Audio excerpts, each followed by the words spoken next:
we accept the minutes as read. Okay. Do we have a second? I'll second it, but I have a comment. Okay. Under information items, in the regional express bus, it says, after lengthy discussion about the need for funding for the regional bus service, it was clear to all that we need not only a change in leadership, but a shift in attitude. And I think that's what we said. That's kind of strong as a statement in print, so. Yeah, I agree. Yeah, what did we mean by that? A shift in attitude at state and regional Department of Transportation. Were we talking about, weren't we talking about the real change in leadership that did occur at the Florida DOT? Yeah, we're talking up there. Oh, okay. I think we had a young lady that retired. And Well, yeah. And then, and we have a new district secretary that just started. Yes. I'm just a little sensitive to Yeah. those words and wonder if, Yeah, I think we could say just a change, In a attitude. shift in attitude, or priorities, or whatever. I would amend my motion to reflect that. I'm sorry, what That's- is the wording you want? Rather than saying that we need not only a change in leadership, but a shift in attitude, how about if we say, clear to all that we need a shift in priorities at Yeah. the state and regional. Is that okay, Bill? priorities would be great. I amended And drop my- the change in leadership. Right. All right, all in favor, say aye. Aye. Opposed? All right. Okay, we have the 2018 millage rate, Deborah?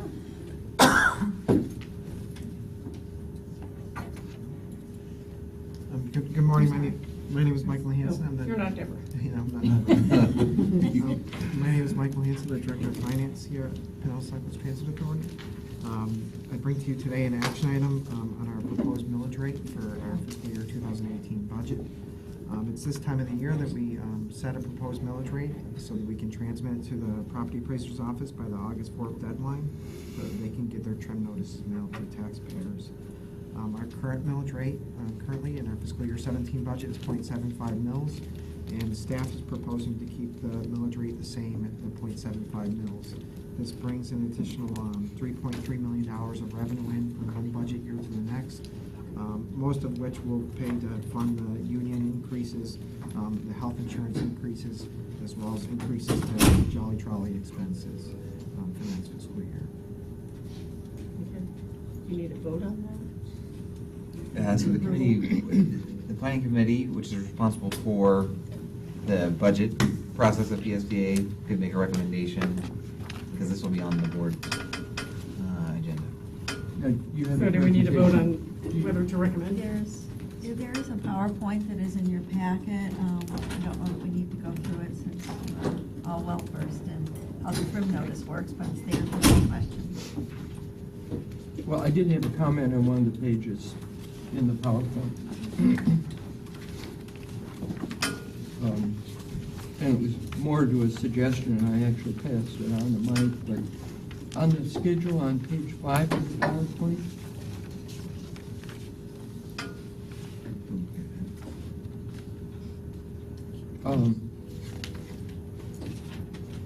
it would be helpful to me, because I can't remember things from week to week, put a footnote on the bottom to say that this includes the assumption of the homestead exemption increase Put it passing. in the title. Yeah. And Excellent suggestion. does it include the Central Avenue BRT Yes. implementation? Yes, we've got the capital cost for all of that is in there as well. And does it include the requested TIA Express? It does not. It does not. Okay, just some places here to have those. And I would point out that at the last Forward Pinellas meeting, I included a little bit of comments about we now can go through 2021 and still have positive reserves. And they asked, well, is that before or after the homestead exemption? And we said, well, that's with the assumption of it passing. So we're looking better, and they were quite happy with that. But because we have some folks that used to be on the PSTA board, they're always interested in our projection and always interested in our bus purchase situation. So that it would be helpful to have this on this. And I probably would pass this on to some of those detail walks at the Fulton. I'll pass it over to my detail walk. She was asking about it. Mr. Welch, Commissioner Yes. Welch, yes. So that was the, and then actually on the next page, where we list the municipalities, it would be, and the money that we don't gain from these, it would be helpful to have a column that, for me anyway, to say what St. Pete Beach and Treasure Island pay in service acquisitions. Because when you see $2 million loss out of St. Pete Beach, it really, I think they have 600,000 or something, so. Next year's contract is proposed in total to be $801,000 between Treasure Island and St.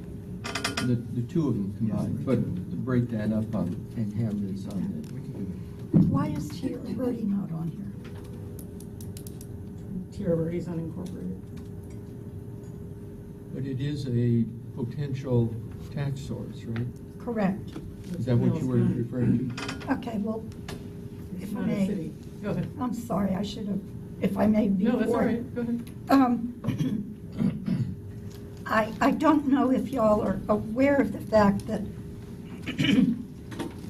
because the state law says any person that needs DART within three quarters of a mile Of a regular bus. regular bus, we have to provide that service. And it's expensive to go out to Tierra Verde. It's expensive in St. Pete Beach. Tierra Verde is taxed under the county tax, the countywide tax. Okay, so We're we're not a No, but receiving, there is a portion, the Tierra Verde Fire District Right. portion of the county is somehow, I was told by Alan Zimmett, based on an error in 1981, not assessed the PSTA levy Well, for some because reason. They don't, well, And, but to your point, because they have no bus, there's no regular bus that goes down Right. into Tierra Verde, we do not offer the DART service to residents of Tierra Verde. They Okay. have to somehow get themselves out to, the, what's that called, the Bayway or whatever, to, before we pick them up, yeah. but we still gotta pick them up there. Well, but that's in. Yeah. That's, yeah, no. That's in. We also don't. As long as they don't go to. Shore St. Pete Acres, there's no bus out in Shore Acres, and that's part of the county, it's part of St. Petersburg that doesn't get DART service. And yeah, I just think that those are things that we don't bring up in our regular meetings, and I think it's very important. It costs, we have to provide services. All of Kansas City, almost all of St. Pete Beach, and there are some large populations on St. Pete Beach that we, St. Pete Beach and Treasure Island do pay us as part of the 800,000 that Mike just described. They pay, some of that is based on the cost of DART in their city. but it's not very much when you look at 2,675,000, and they're trying to create a whole nother, what is it, TAG? CRA? No, TAG is the name of it? The League of Associated Cities. Oh. Transportation Advocacy Group. So they're trying to create another group to tell everybody what to do with transportation. And 3 of them were sitting in the last meeting. Yeah. Well, we can tell them what they can do with transportation. Yes. Well, I appreciate that, but I don't think that the voters in St. Pete Beach know. Well, I like your suggestion of having another column there that says what they pay under contract to PSTA. That's fair. I think that would be helpful. Bel Air Beach and Bel Air I'd like Shore. to, Yeah, I'm sorry, this is, Joe. no, this is, Well, that's they okay. were Actually, you doing brought up great. a topic that I didn't, I've been on PSTA for 5 years, and I didn't know what you're talking about right now. And I think maybe it would be helpful if we had a map that shows, which of these entities we have to sort of cross lines to get to for DART service and other amenities like that. Because we need to find out, what the source and what the amount is of funding out of our budget for that particular item. That would be helpful for the finance committee to know that, Or what areas are and not. and it would also be helpful to educate the populace as a whole, because, here again, we're back to the situation, we've got these 5 towns who aren't really, they're benefiting, but they're not paying They're not for contributing. the services that they are in fact getting. So, And I just don't think they know. When I talk to them, they don't have a clue about this. yeah.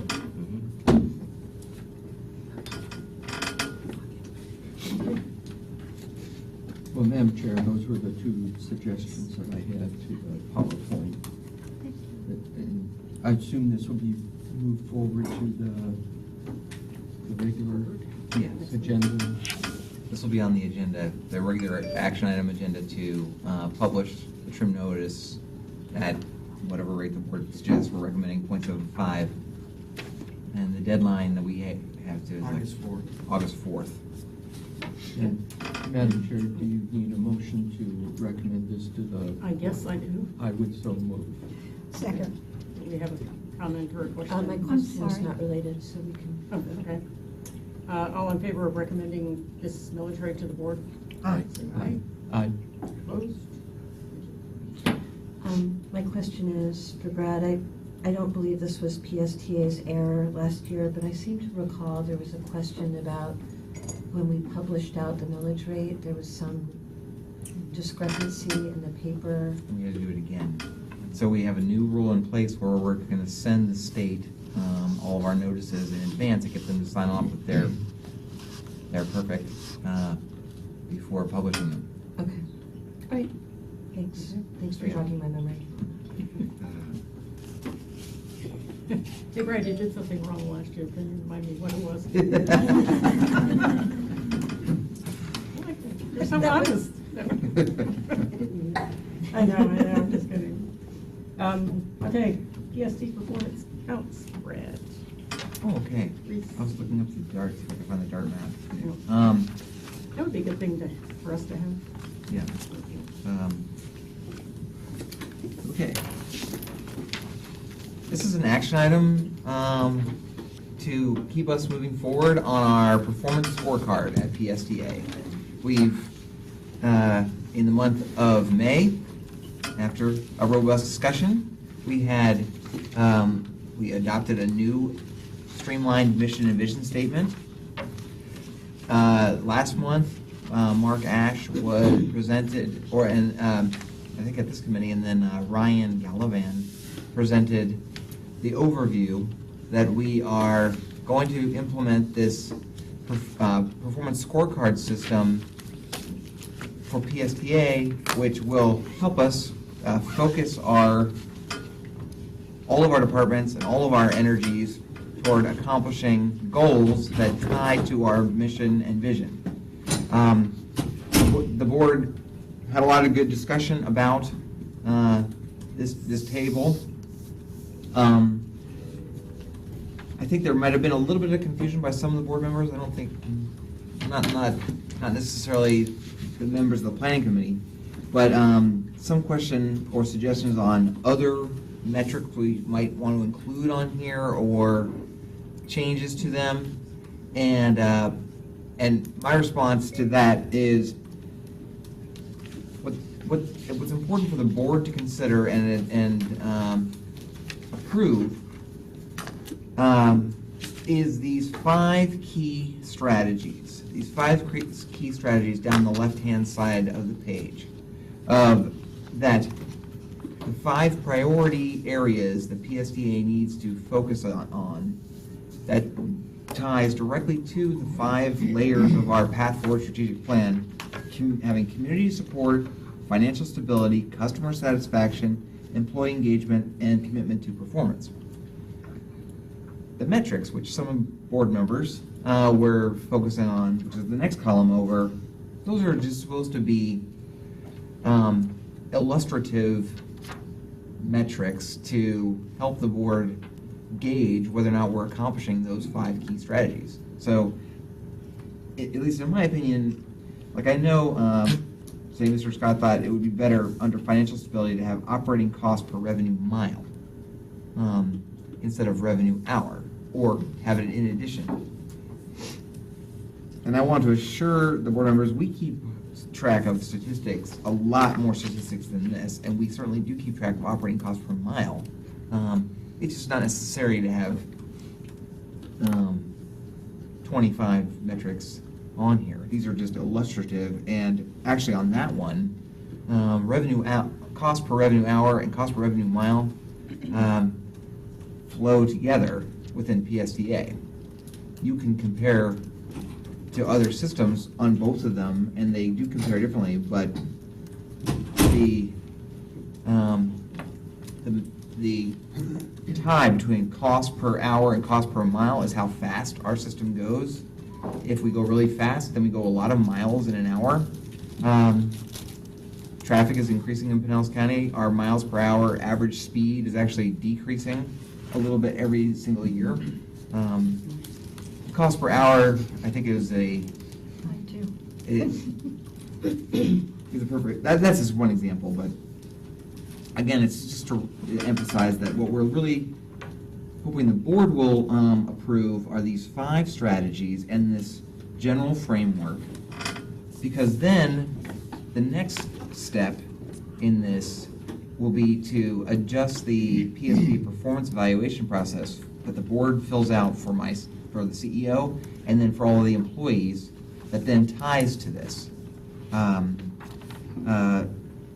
We will, I think Rachel might already be working on scheduling a personnel committee in September timeframe, where the personnel committee will approve not only a new format, which the executive committee has seen, for my evaluation, the CEO evaluation that the board fills out, but also a change to all the employees. All the employees will fill out a similar kind of, have a similar kind of evaluation that ties to this scorecard. So we agreed to take this in steps. This is like the second step to approve this, and then the third step will be in the fall with the evaluations. So I have a question. Some of these, I know we've heard about all of these things and what they mean, but some of them may need sort of an explanation that we can refer to if we're looking at this. Yes. You know what I mean? And I mean, like, where do the points come from? Like, what percent of area residents who feel that PSTA provides value? It's going to be more than 10% that think, right? Oh, yes. So yes. So how does that equate? And some of the other ones I had, financial diversity, how many different places we get. Right, so number one, we do have a very nice dictionary that goes in nice detail about, very specifically, about how all of these things are calculated. The second point to your point is that that column that's called goal points is not the goal. Right. The third column called performance goals is the goal. Since we haven't done the survey yet of the citizens, the goal for the first year is just to conduct the survey. And if we, I mean, that's a relatively easy one, year one, it gets harder. But year one, if we conduct the survey, we get 10, then theoretically we get 10 points. Okay. Or then we will establish, based on the baseline survey, a new goal for the following year to hopefully improve the survey results, and then that would be the basis of 10 points or partial credit or whatever. Okay. That's how that works. Well, that would be good to make clear too, because some of these are phrased as improvements on something, like the whole last category is improvements. So if we're only doing benchmarks in the first year, then we're not Right. really looking at them. We're looking at improvement the year after that. So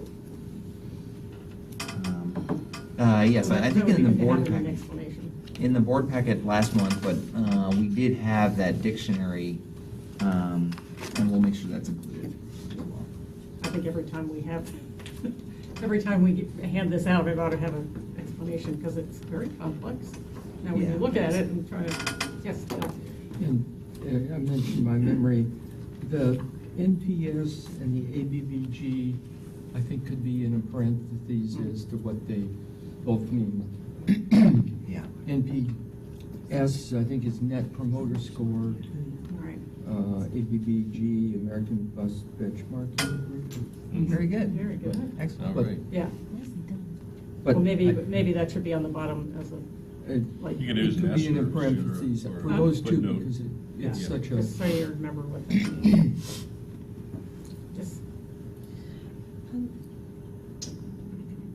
I understand how, I've got a pretty good grasp of how this is used for evaluating the CEO, but I'm not quite sure how this would be used to evaluate other employees. So, like, for example, if you're someone who has kind of like no responsibility for items like environmental sustainability or state and federal legislative support, but how do you use this to measure for someone who doesn't have the global view and responsibilities that you do? So that's a very good point, and lots of employees are asking the same question. Really, these goals listed on this page, as you can see, they are outcomes, and really only applies to the CEO position. Every other position at PSTA will have a very similar looking scorecard, but it'll be based on their department. Like the planning department has already worked out another scorecard that is the planning department's scorecard that has these same five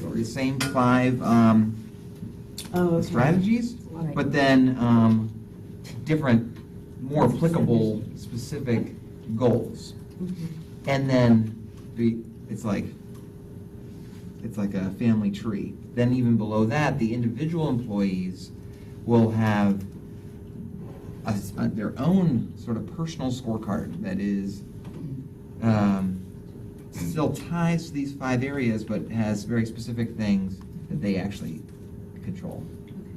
it is huge. And we're just looking at this because the board looks with you, but we're not getting into the details of employees' blood. Correct.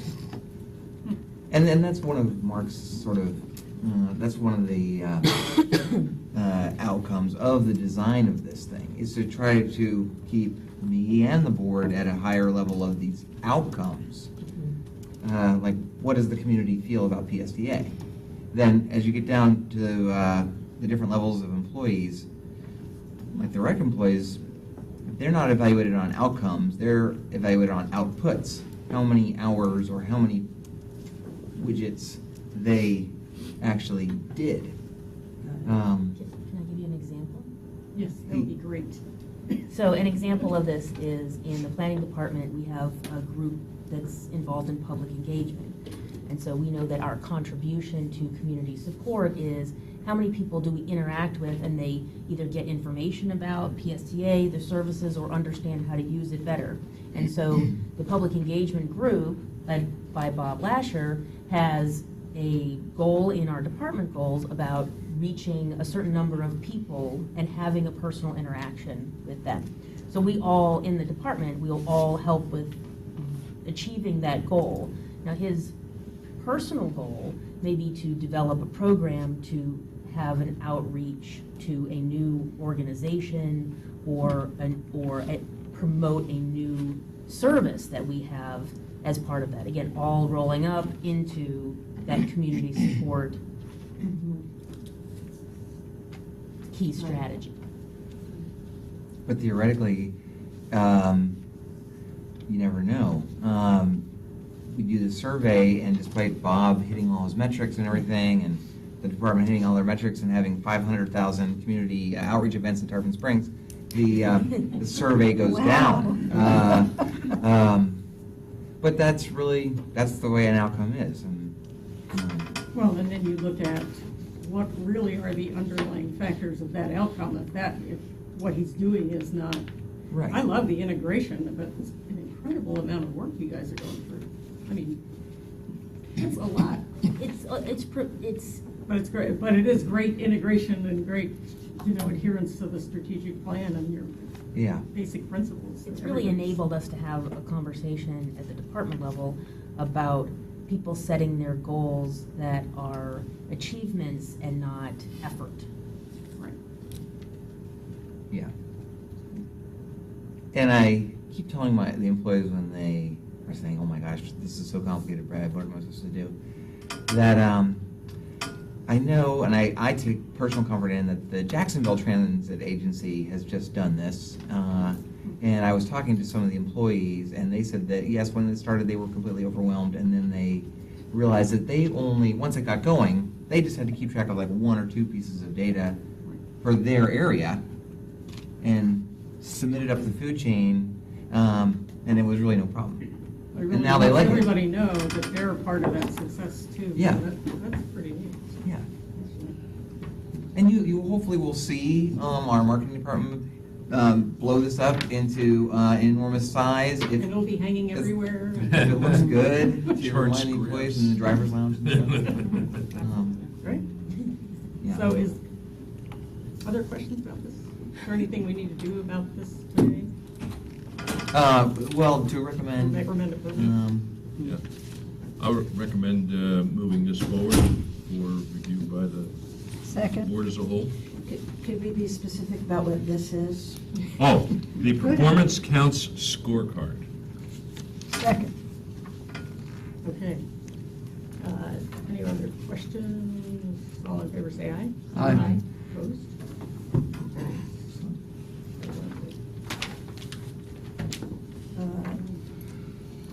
Okay. Information items, Cassandra. So this is a very exciting progress report for the Transit Development Plan. We'll be the judge. Yes. So every 5 years, we do a major update of our transit development plan, and we've talked about this before. This is the Florida Department of Transportation's way of mandating good planning, which we would do anyway. And it is the source that the state uses to determine whether we have put a project into our priority plan and whether or not they will grant us funding for some of those programs. So it is, for us, a summary of all of the good planning that we do, and we put it into a format for the department. So this is a process that we go through every 5 years, and then every year we do a progress report on what did we accomplish, what new priorities do we want to add, and then add a new 10th year on that 10-year development plan. So I want to introduce you to a planner in our planning department, Jacob Labutka, and he is going to go over the progress that we've made over the last year, the proposed additions to our priorities, and these are based on discussions that you've already had over the course of the year and things that you would like to see, whether that's in the legislative committee or here, or in other committees or at the board, as well as what's the schedule for approving the plan that we need to get to the department by September 1st. Take it away, Jake. Thank you, Cassandra. So as she said, this is a way for us to communicate our 10-year vision to the state as is part of our annual reporting requirements. So our priorities are set forth, of course, by discussions here, and our Path Forward strategic plan, which, of course, all employees have tattooed on their right arms.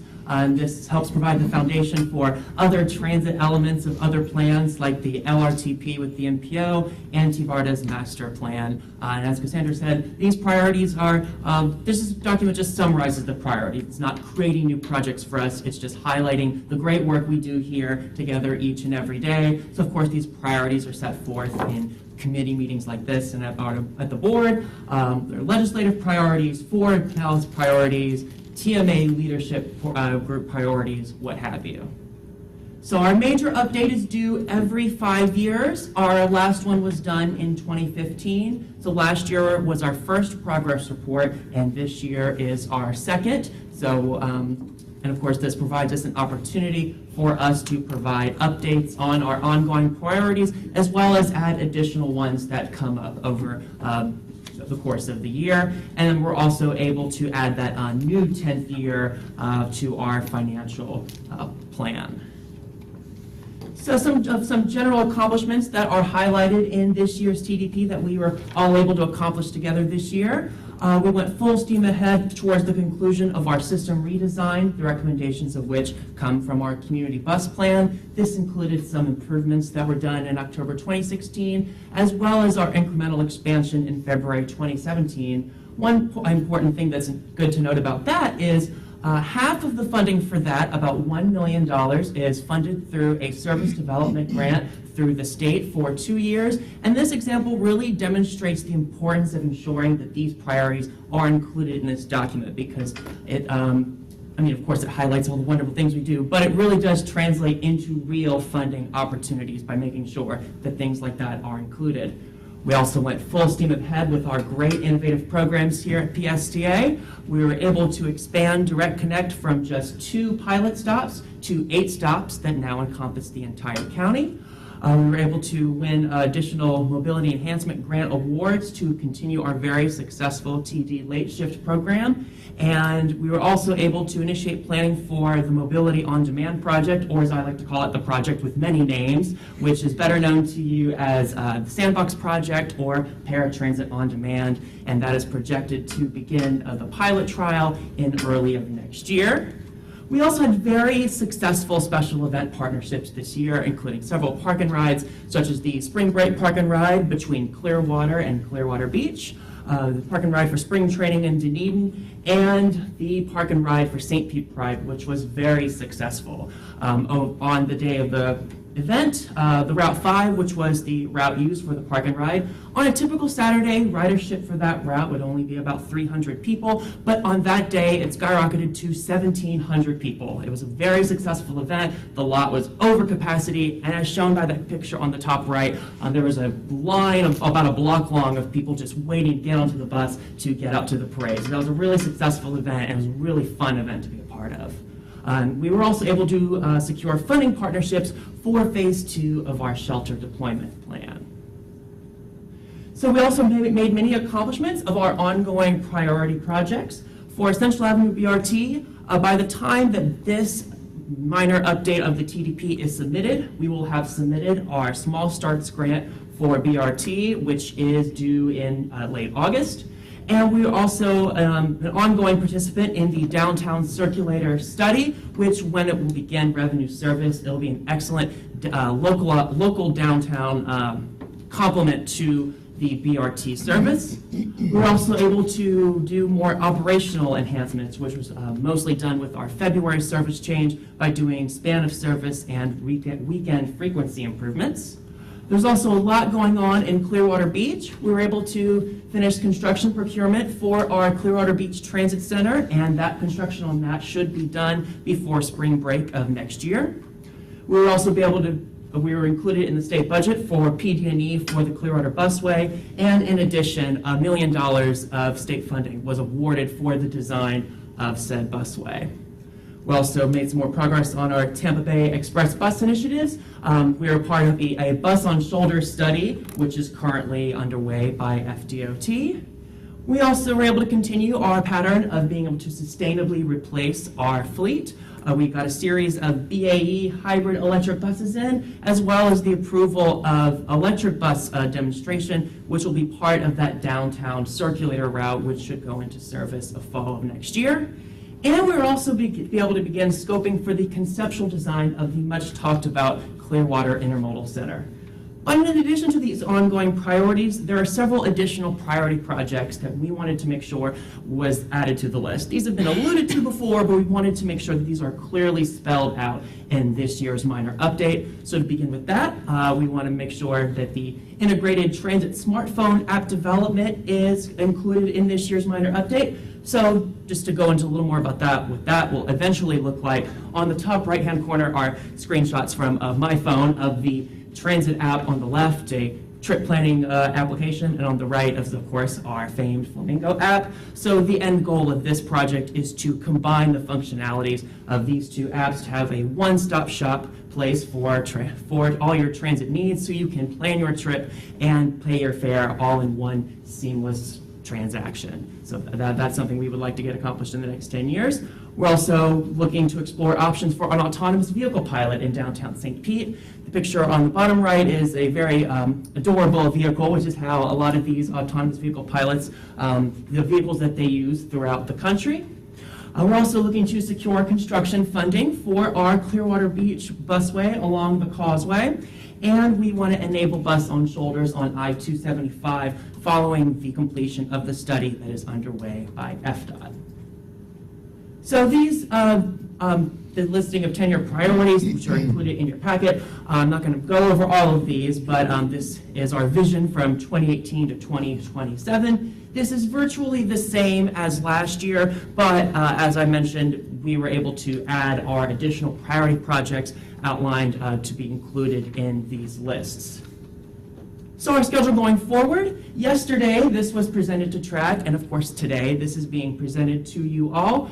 By August 11th, you should all receive a copy of the 2017 TTP Progress Report, which will include a copy of the DART service map, so that'll be killing two birds with one stone right there.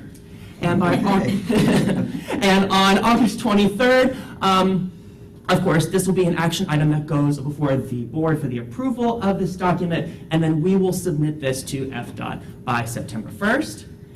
And that's all I have, but I'll open it up to any questions. Good job. Good job. Thank you. Yes, Yeah. Bill.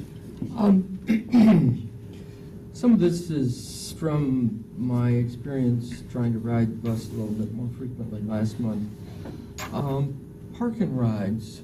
Sometimes we have and let me be specific, the Westfield Countryside Mall has a sign as you enter, no parking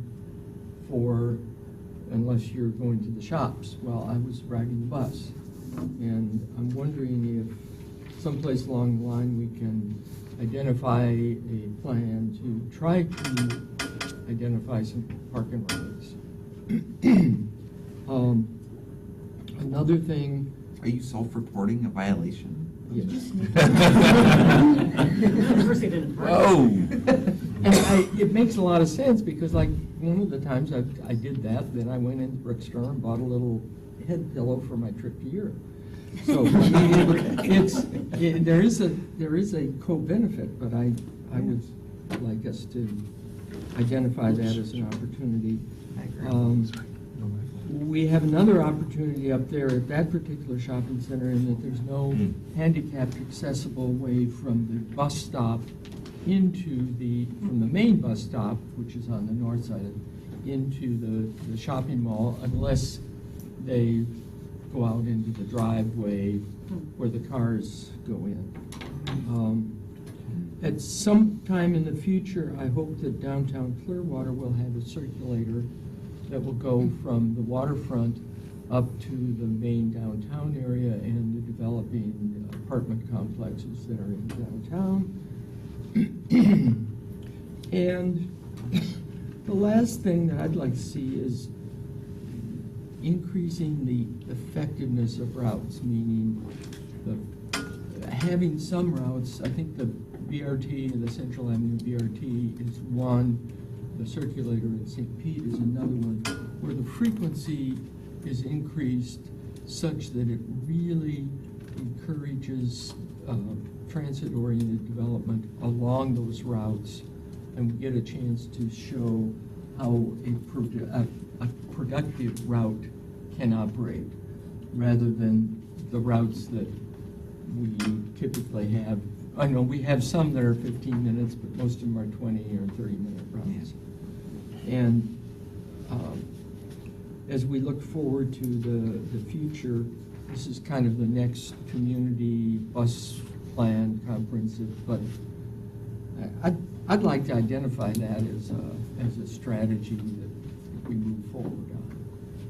So those are some comments that, I don't know whether that should be in here or not. Do you have that list that you just read in a document that you could hand to your right to see if we could include this? Sure. That sounds like. Yes. That sounds good to Robbie me. Roland, so.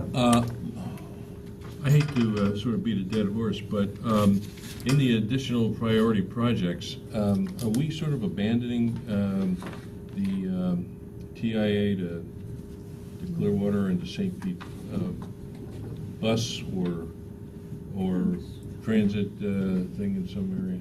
That's included in our ongoing priorities. I think Okay. it's in- Did I miss it? I skipped right over it? Right. Joe? Oh, yeah. Here. Oh, yeah, I can see it. So anything that hasn't been accomplished, we've left on. So nothing's been deleted. Okay, We only focused on the projects that we've added. yeah, okay. So the bus on shoulder is part of that TIA to St. Pete. Well, it could be, or it could be Yeah, someplace else. They're complementary, yes. Yeah. Yes. I have a general question in relationship to that, and that's about the circulator. And we're talking about specific areas, perhaps wishing to be more involved in that than others, or is this come from a central location, or has that been fleshed out a little bit? Could we discuss that a little bit? I think that there are areas that, perhaps that may be better attended by the local community there for circulators, for what they may wish to have. Did I say that? Oh boy, get in big trouble with that one, but just wanted to get some clarification on what we're talking about here. Not necessarily, I'm not against or supportive of it, but the concept sounds good to me.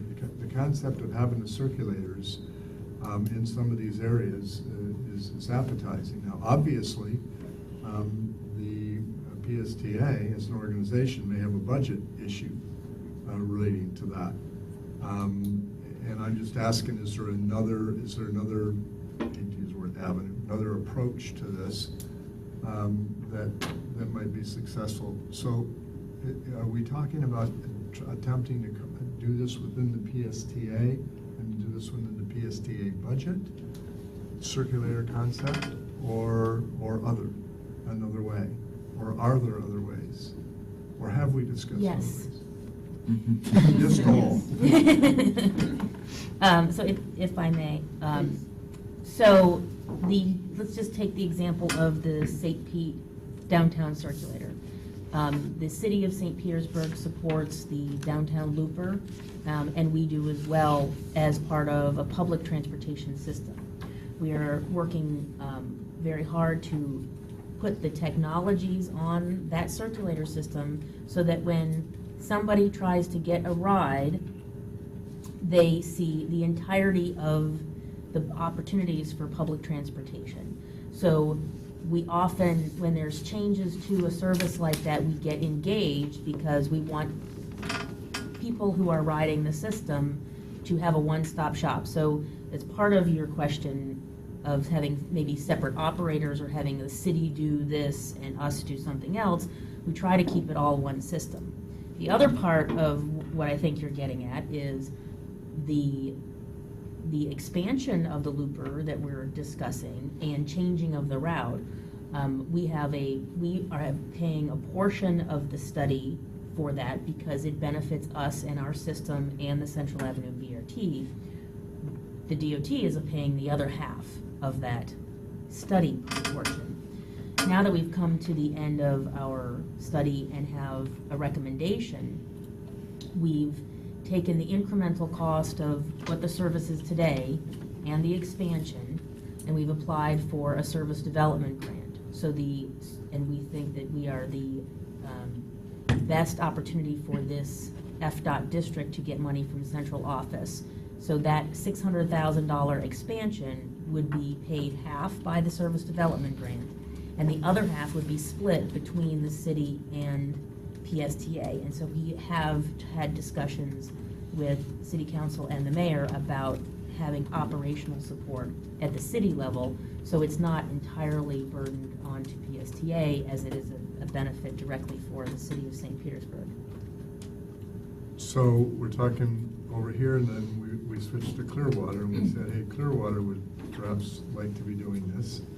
And I would assume we probably have other cities, Safety Harbors, and I'm not going to mention my own city right now, so. But you other already cities- do. So the city of Dunedin, the city of Tarpon Springs, the county, and the Downtown Development Board provide some operating assistance to the north coastal route of the Jolly Trolley. Absolutely. The city of Clearwater pays half of the operational cost of the beach routes of our purchase service from the Jolly Trolley. So there are a number of cities that are already contributing annually to operating dollars for specific services that they have requested for their city. And I'm certainly aware of the fact that we pay money Yeah. for that function. And so what I'm saying is that is that a way for us to get? We have a question. We have a lot of comments about the number of routes we have. We have a question about, hey, we have a capacity issue regarding finance, regarding having the money to conduct all the transit issues that we would like, or benefits that we would like to offer. And I'm just wondering, is there another way that we can step this up just a little bit? Just asking. Maybe you've done that before. Maybe you're already doing that for these circulars that may be really independent on a need within the city, and we really haven't attached it that way because the city is saying, well, let's rely on PSTA to do this, or not. I'm just asking. I'm searching. We talked about the service that we provided to Safety Harbor, that connected Safety Harbor to Dunedin. And the city of Safety Harbor, we applied for a service development grant, and DOT paid for a portion of that. PSTA paid for a portion, and Safety Harbor did. We usually like to give a service about 2 to 3 years to mature and see how well it does. That particular service never really Didn't mature. it didn't really materialize in terms of having a strong ridership base. And so we had a discussion with the city of Safety Harbor, and they discontinued their portion of it, and we discontinued the route. And so I think it goes both ways, where when services are successful, then we should participate, and when services are not successful, we should make the recommendation to all funders, regardless of where that comes from, the state, us, or the city, and say, maybe there's a better way for us all to use the dollars that we have in our budgets. So is there something in here that maybe we wish to look at in another light or another way? I don't know. I'm just asking again. We're being recognized, and just currently now, for example, and we have in the past, but we're being recognized right now is not having the funding that the other organization, that the other areas do, Pittsburgh or Seattle, Right. or not Denver or what have Okay. you. And so yes, we're aware of that. But now, what is a solution to that? Is this a time for us to really get a fresh new look on that, or utilizing perhaps some of the upcoming new technology in transportation? Yes. That we that maybe we want to get really focused on. Maybe we're the perfect place to really implement something like this big time for federal government. I don't know, somebody to really pull something off that's just it's a little different than what we've done before. I just want to throw that out. I mean, I hear it coming from over there for Clearwater. I understand that. And it's going to depend upon how some of these things work out that we currently have, not only on transportation but on transit. But I just wanted to bring that up, and then perhaps technology, the way technology is going, that we get hooked into that, is make sure that we're really definitely hooked into that. And maybe we become a poster child. Okay. Yep. We are a poster child. On a positive note. On a positive note. The reason I brought some of these up is that we're now talking about 10 years out, which is long vision. Our strategic plan really didn't, I don't think we set some goals for the future, but I don't know that we got down to, well, here's some things that we might want to do, and there might be them in other places too. We don't have on here the regional priority of some kind of a connection between our regional centers. Or Yes, maybe we do. We do. So, as I mentioned at the beginning, the TDP is mandating good planning, right, which we would do anyway. So the basis for our 2015 major update was our community bus plan. So we did a major comprehensive operational analysis on all of our routes. And we had 3 different plans in that community bus plan that had different levels of investment. And we started with, if we were going to put out an optimal system, what would that look like? And optimal meaning we're putting the most of our investment in the places where transit works best, and then we have these things that people want. So we had a circulator in downtown, and we had a circulator in Gateway, and we had a circulator in Shore Acres, and we had a circulator over in Seminole, and so we had all of that. That's all in the plan, and that has been since 2013. We then identify those priorities that we would do in the first 10 years, and that's what's in the TDP, because that is a longer-term plan. It required additional funding. And so we made some adjustments, and Jacob talked about the streamlining of routes, our service redesign, which was our first step to taking that community bus plan and saying, what are the efficiencies that were identified in this no new revenue scenario that was developed under the community bus plan, and how can we get portions of that funded through state grants? And so all of this is coming from that community bus plan. So some of these things that that Commissioner Johnson has brought up, we never talked about a circulator in downtown Clearwater as part of the community bus plan. So that is a new project. So as we sort of move forward from this progress report, which is really just a snapshot of where we are, and it's our opportunity to add a couple more things that we want to have opportunities to be funded. In a year or two, we'll start doing the community bus plan 2.0, where we'll go beyond the requirements of the TDP and go deep into the community and talk about what do people want, and then what can we afford, and what are the funding scenarios that we want to put out on the table. So that's a couple years out. At this point, we're working off that plan and then adding those ideas of new technology, because technology moves so fast that when you have a major update every 5 years, you may have a new technology that you want to put in, and this is our opportunity to do that. So remember this document, the function of this document is to say to the department, we've done our technical work, we've talked to people in the public, we've made some decisions about the priority projects, here's the list of things we could come ask you for money for.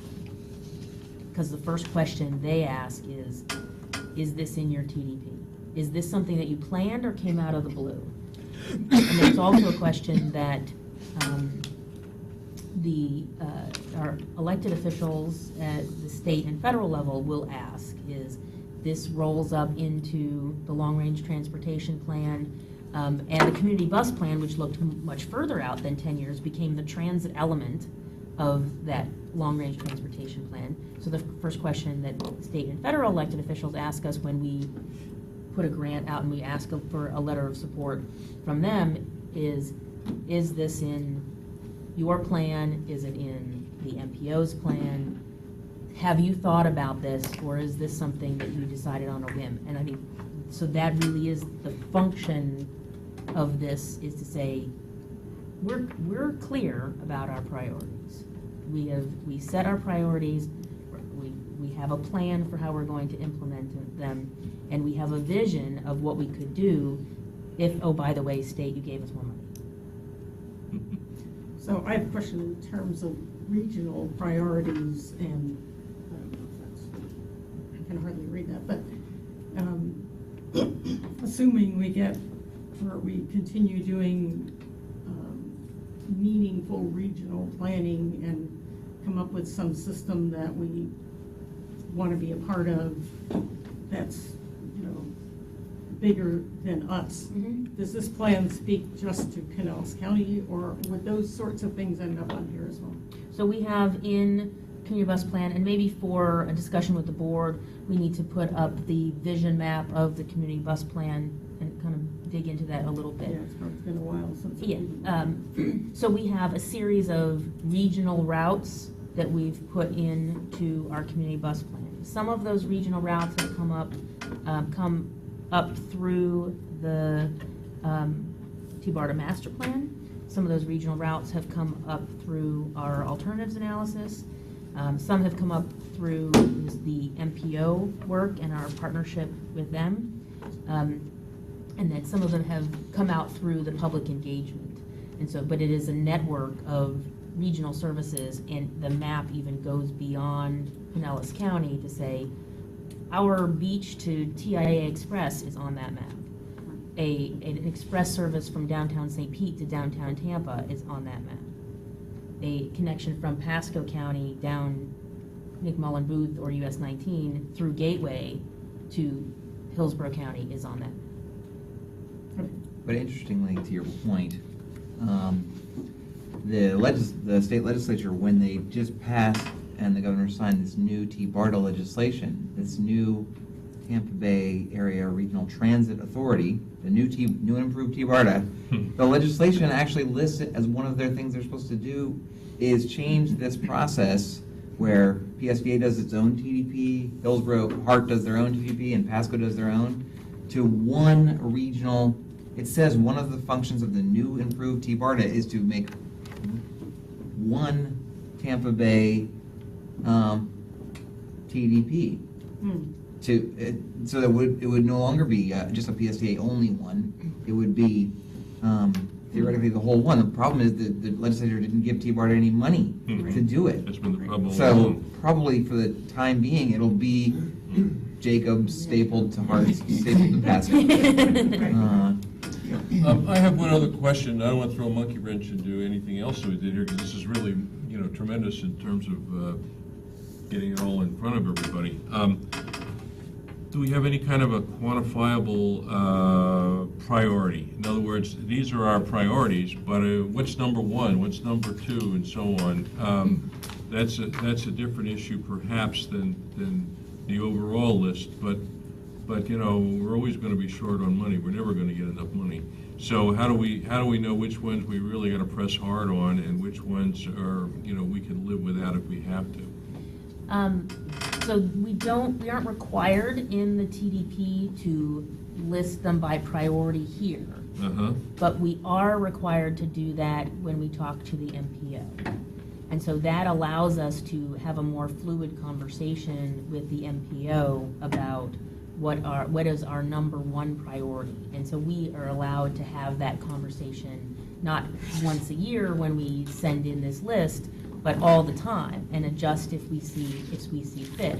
We often pick through our legislative priorities 2 or 3 things every year based on what are the opportunities, what might be something that we have some champions for. And so this also allows us for these smaller projects that may not rise to the level of a legislative ask for us to go and get dollars for. So when we apply for service development grants, it's usually part of a project that we've already discussed. And so like we didn't ask the board if we wanted more money for the February service improvements. We thought that you might want more money. So we said this is a priority of the board, and we went ahead and put in the application, and then once we won the application, we asked for your approval of the joint participation agreement of FDOT.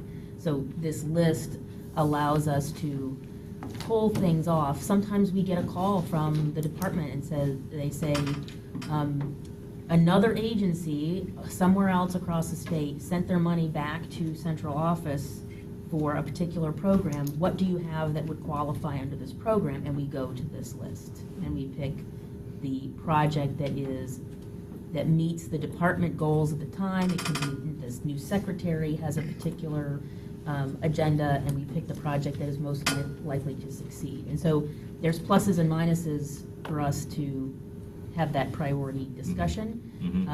Whenever we're going to spend money, we come to you. So it gives you the flexibility to have all this stuff on ready. Any other questions about this? We need to vote to. No, it's not. So this is an information item because we're still working on the actual report. And so we'll have the document itself to you so you can see all of the background information. We wanted to have a discussion today on the information side about those priorities and if there were additional things that you wanted us to have on the list. Again, if you give us something on a list, we're, if we say, okay, well, based on, if you want us to add these items that are appropriate from Councilman Johnson, then we can do that. If we say one of those is the downtown circulator, we can add that, and then in the action item next month, you'll see that. Madam Chair, I have one other question. I didn't mean to step on the end of your comment, but in the 10-year projection, is there any 10-year financial? Or is this just, these are the projects that we're looking for in the next 10 years? So we don't necessarily put all projects in there and say what's our shortfall. We take what Debbie does and put it into a 10-year projection, and we even show them that we're going to have a shortfall in the last 5 years, encouraging them to give us more money up front. So you kind of go out that, but realize that it's really getting pretty,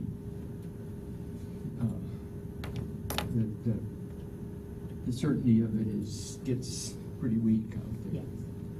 Okay, Sounds kind of like our CDBG list that we create. These are the things we plan on funding, but then there's a whole other list in case in case something happens that we can, and it's not prioritized. It's sort of a list of things we need to do. Okay.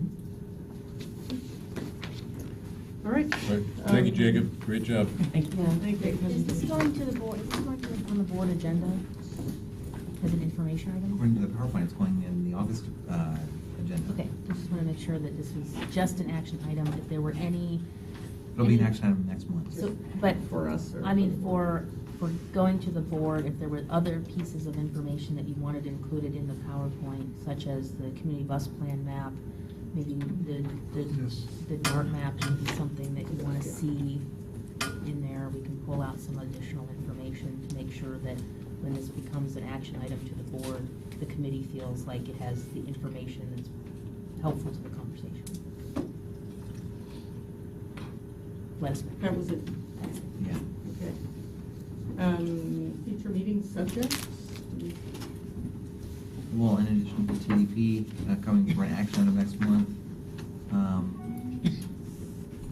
as part of the PSTA capital program next month is the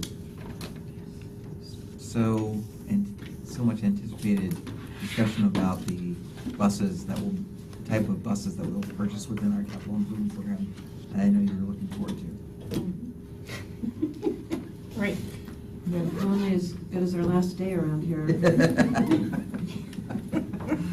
Yes. Madam Chair, I don't know whether it's a future subject or whether it's just something I should follow up individually with Brad on, but I received communication from one of the people that ride the 200X, which is the HART service that goes across the Courtney Campbell, and they were lamenting the fact that it was going away and how would they, apparently there are about 50 people that ride that every day.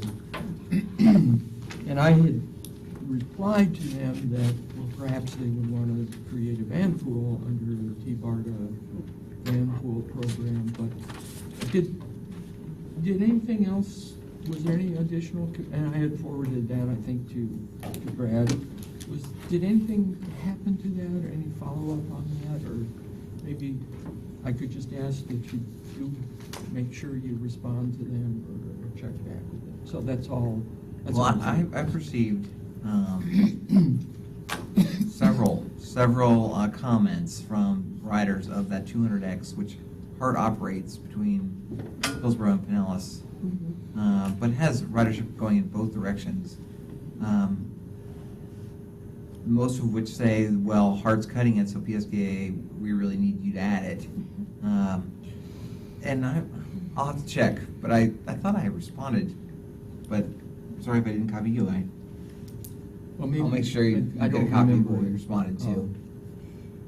May I make a quick comment? And Yeah. I also received a communication about that very same subject. Yeah. So perhaps it's a bigger issue than it's a request for folks, that the Yeah. frustration of how do they get across there, how do they get back, and I haven't responded to that yet, but that's a great concept of the van perhaps, but I'll wait until I see this perhaps, maybe you can copy me on that as well. Yeah. I attended a West Shore Alliance Transportation Committee meeting because of the Courtney Campbell Causeway activities. And the folks from HART gave a presentation on their route cutbacks as a result of them running out of money and not being able to afford things, which is why they're cutting the 200X. And I was sitting there very quietly thinking, oh God, thank goodness I'm at PSTA rather than HART, because they've got some real challenges there. So thank you, Mr. CEO, for keeping us sound here and. Right. It's interesting to see though that they are. It looks like, despite the newspaper and public feedback being opposite, it looks like their board is going to vote for it. Although I guess there was some discussion about how they could maybe somehow increase their levy to avoid some of the cuts, but it looked like it was a referendum required to do that. So I don't know. Anything else? Okay, we are adjourned. Thank you. Some of these things, this, we Do you know wouldn't what's necessarily available or- allocate Well, budget, I never responded. but this is track safety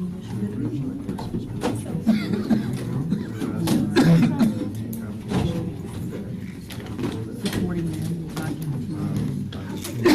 Bowen Pinellas,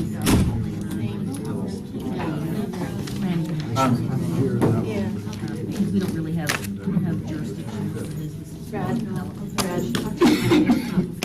Okay. See ya. This Just out of curiosity.